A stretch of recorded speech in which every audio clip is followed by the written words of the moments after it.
Today we're talking about a heavy but important story for One Direction fans. In mid-October 2024, a night in Buenos Aires turned into headlines around the world.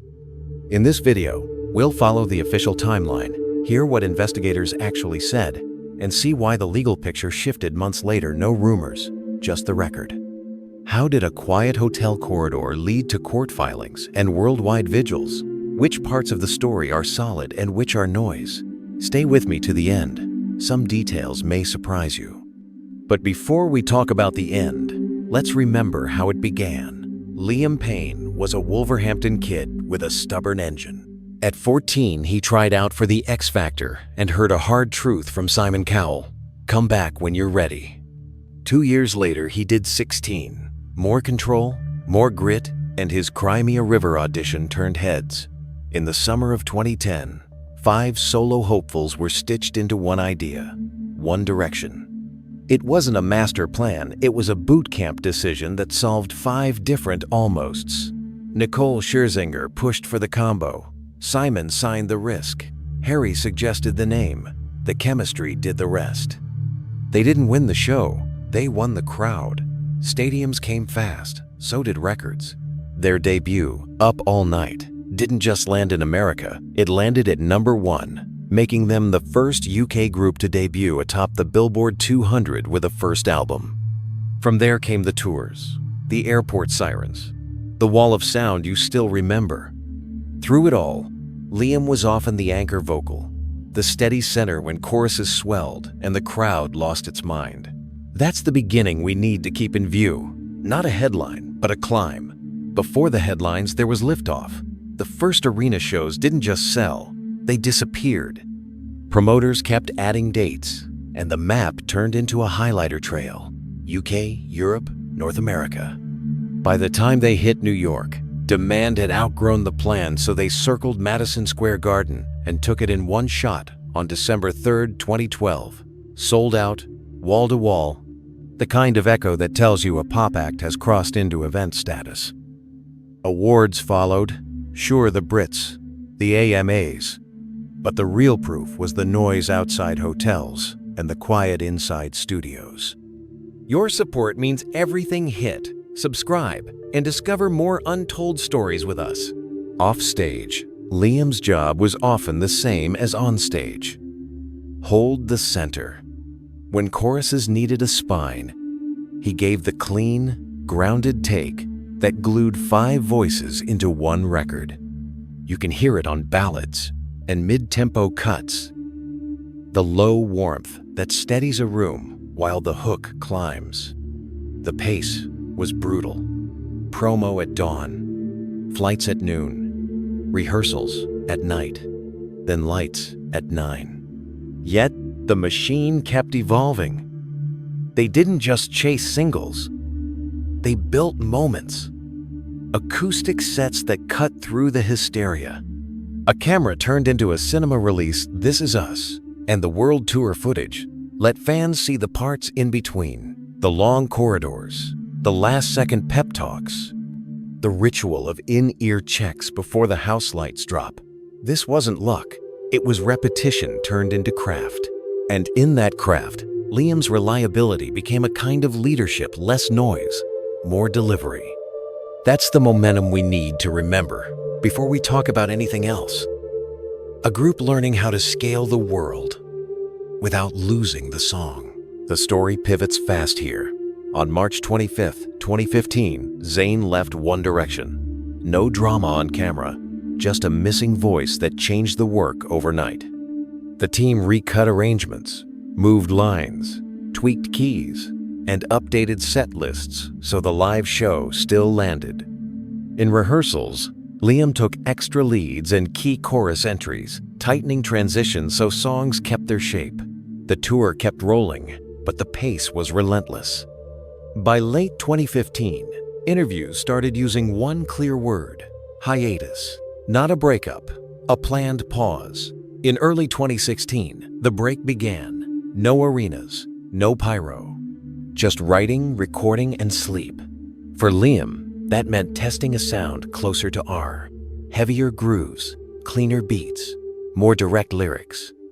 Smaller rooms made the voice feel closer. The songs aimed more personal. This isn't the end of the story, it's the moment the scale drops and the person steps forward.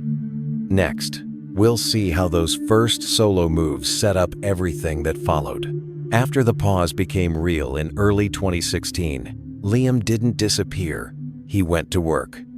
The first flag went up on May 19, 2017. Strip That Down with Quavo. Co-written with Ed Sheeran and Steve Mack, it was a clean break from the 1D sound slick bass, snap beat, club tempo. It cracked the top 10 in the US and top 3 in the UK and stacked multi-platinum certs. Not a fluke, proof the voice could carry a radio record on its own.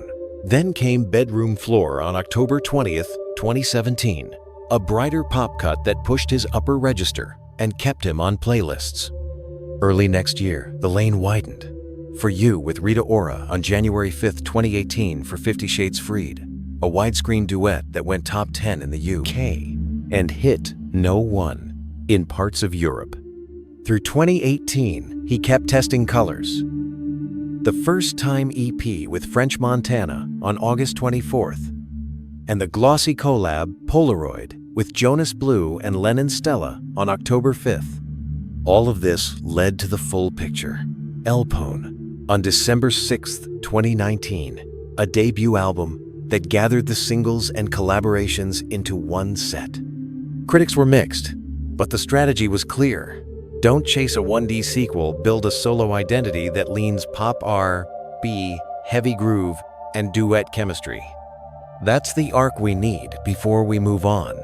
A singer who traded stadium noise for radio science and proved he could still cut through. Before we move on, let's lock in who Liam was in the solo years, both in sound and in how he spoke to fans. The music chased feel over fireworks. A bass line you notice first, tight drums, hooks that glide instead of shout. Collaborations widened the palette, radio bright pop here, late night synths there, sunny chorus work when it fit, but the center stayed the same. Clean leads, stacked harmonies that lift the hook, and lyrics that get to the point. Off stage, he matched that clarity. He talked openly about rehab and sobriety, walked back comments that didn't age well, and gave his bandmates credit. When health forced cancellations, he said so plainly and put recovery first. During lockdowns, he built live stream shows so the community didn't disappear. No theatrics, just straight talk and follow through. That mix, a groove-first solo sound and a candid public voice, is the bridge to what comes next in our story.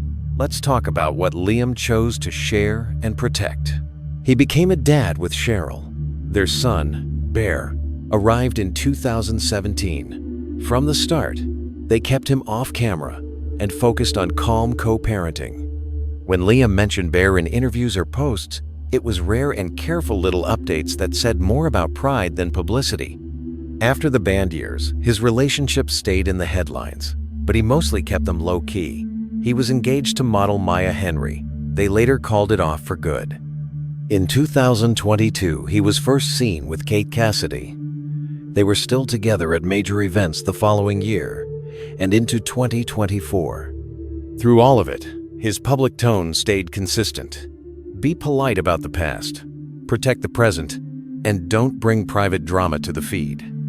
Away from charts and tours, Liam kept showing up where it mattered. He captained England at Soccer Aid for UNICEF and came back the next year, turning a celebrity match into real money for children's programs.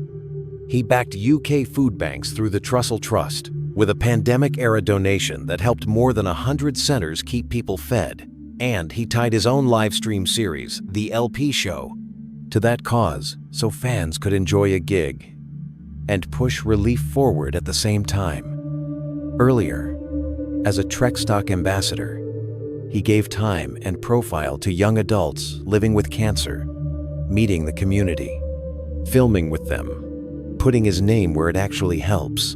And the fans answered in kind. Vigils from Buenos Aires to Britain, and even a memorial bench and red mailbox in the British cemetery of Buenos Aires, so messages could be sent on to his family.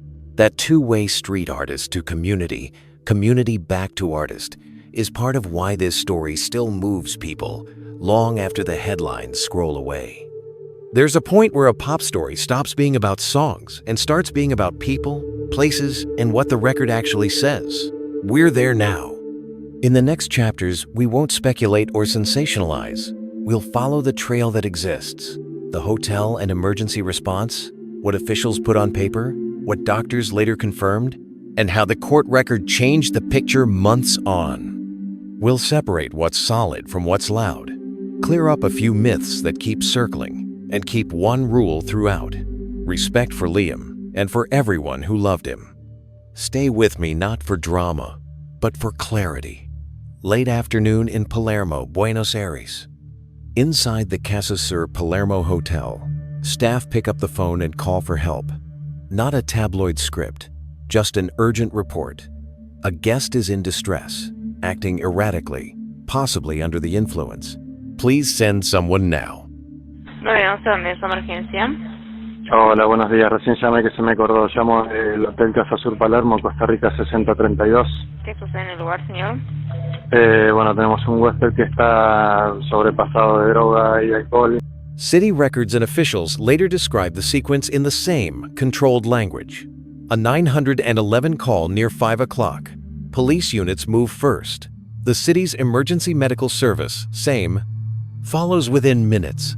Responders reach the inner courtyard and confirm there is nothing more they can do. The location is fixed, third-floor balcony, interior patio. The response is fast, and the first official wording is clinical. Multiple traumatic injuries, death confirmed at the scene. That's what the paperwork captures from that evening.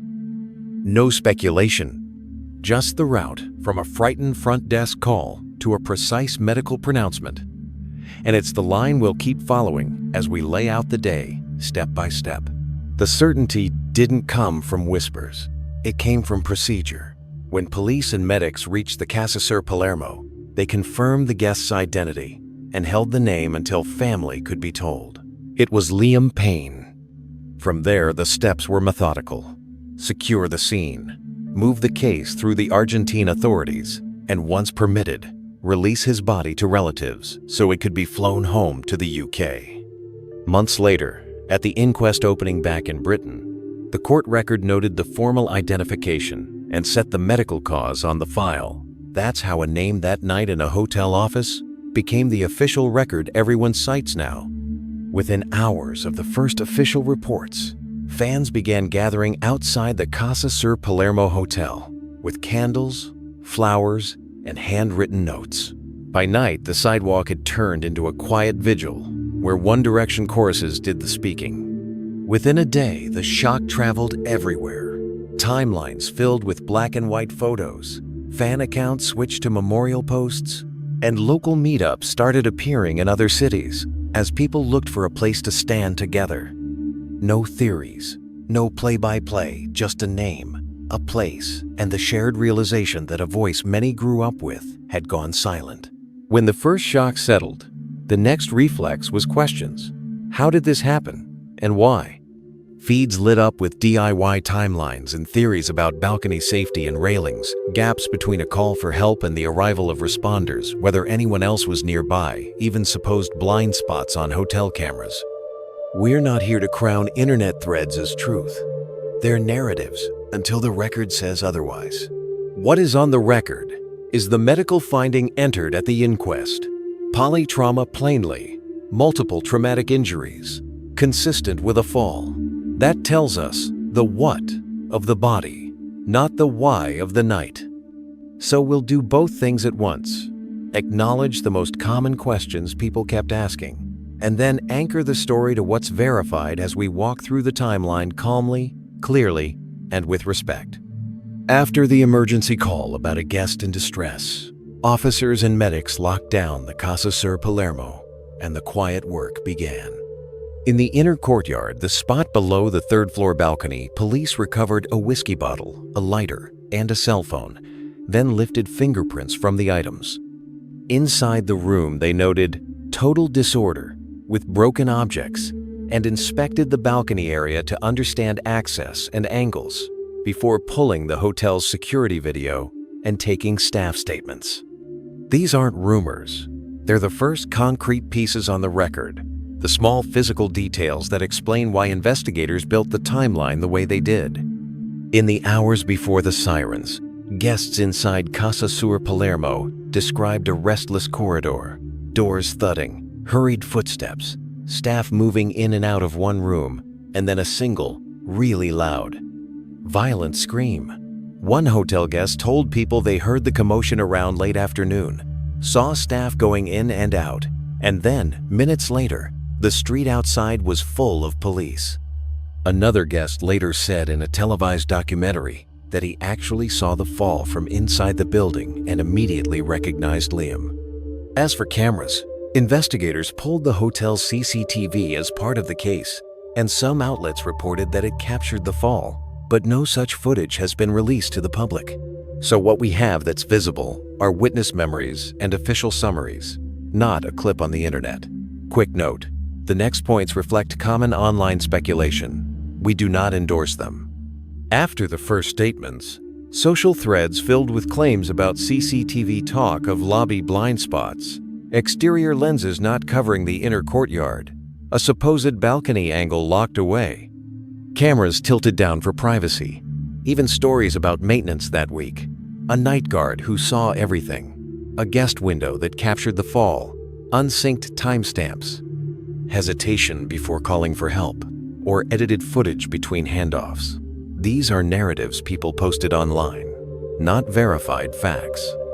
We include them only to reflect public discussion. Our story stays anchored to the official record. Some parts of that night are documented, others aren't, and that matters. We still don't know what any unreleased camera angles actually show, what was said in private inside the room, the precise minute-by-minute sequence between the call for help and the events on the balcony, or what Liam was thinking or feeling. Beyond the coroner's finding of polytrauma, there isn't a full public clinical report, and there's no complete public set of witness transcripts or hotel internal reviews. In short, the where and what are on the record. The why is not. We won't guess. We'll stay with verified information and respect the privacy his family asked for. The first voices were the quietest.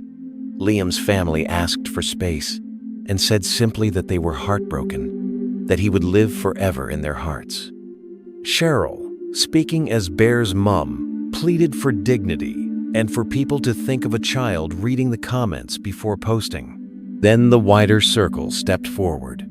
Niall called Liam the brightest in every room and signed off with, "Love you, brother."